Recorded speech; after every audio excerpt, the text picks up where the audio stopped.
islas por el Atlántico comparten una misma advertencia.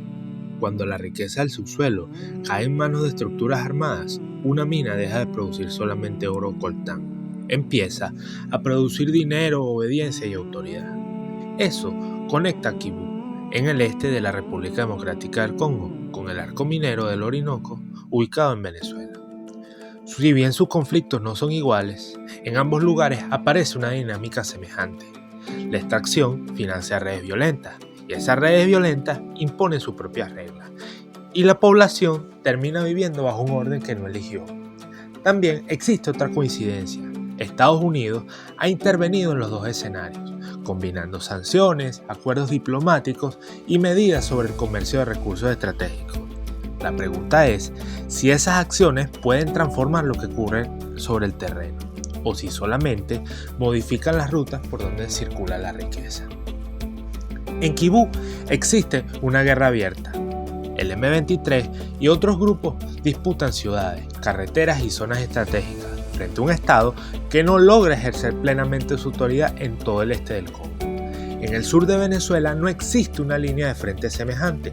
El dominio es más difícil de observar, ya que ahí se mezclan organizaciones criminales conocidas como sindicatos, actores armados como el Tren de Aragua, componentes de seguridad, funcionarios e intereses económicos relacionados con la extracción del oro, que a veces compiten y a veces actúan en conjunto. Desde que el régimen venezolano creó el arco minero en 2016, el decreto oficial no significó que el Estado pudiera controlar realmente todo lo que ocurría dentro de esa región.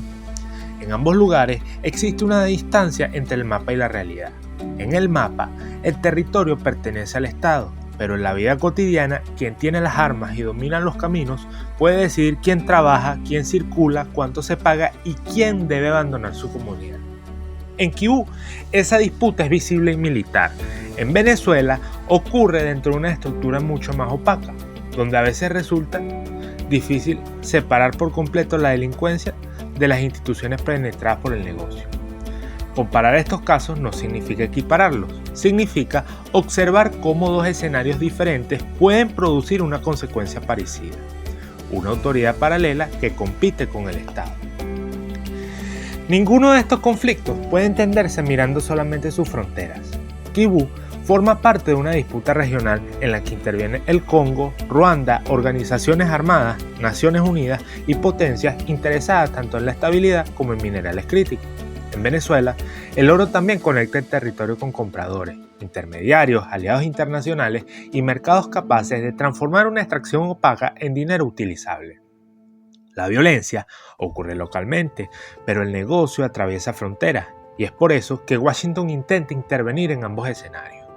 En Kibú, Estados Unidos ha promovido acuerdos entre Congo y Ruanda, aplicando sanciones e intentando impulsar cadenas más formales para los minerales estratégicos. En Venezuela, sancionó en 2019 el negocio aurífero relacionado con el régimen venezolano y posteriormente comenzó a permitir determinadas operaciones bajo controles específicos.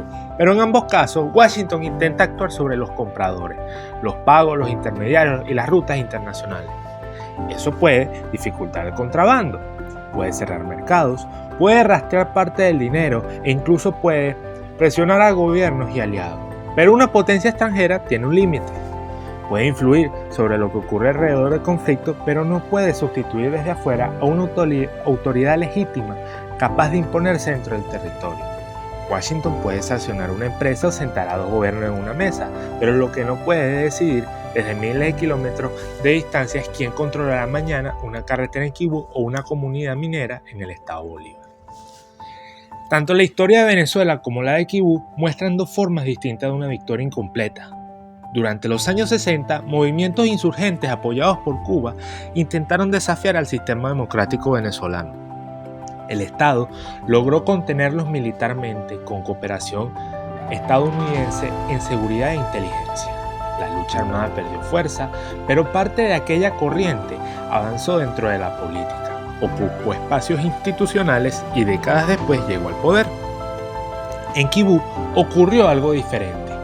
En el año 2013, el ejército congoleño, apoyado por fuerzas de Naciones Unidas, derrotó militarmente al M23. pero el grupo conservó conexiones regionales y fuentes de financiamiento.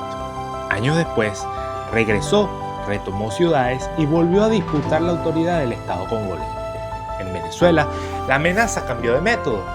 En Kibú regresó con las armas. En ambos casos se muestra que una guerra híbrida no avanza en línea recta.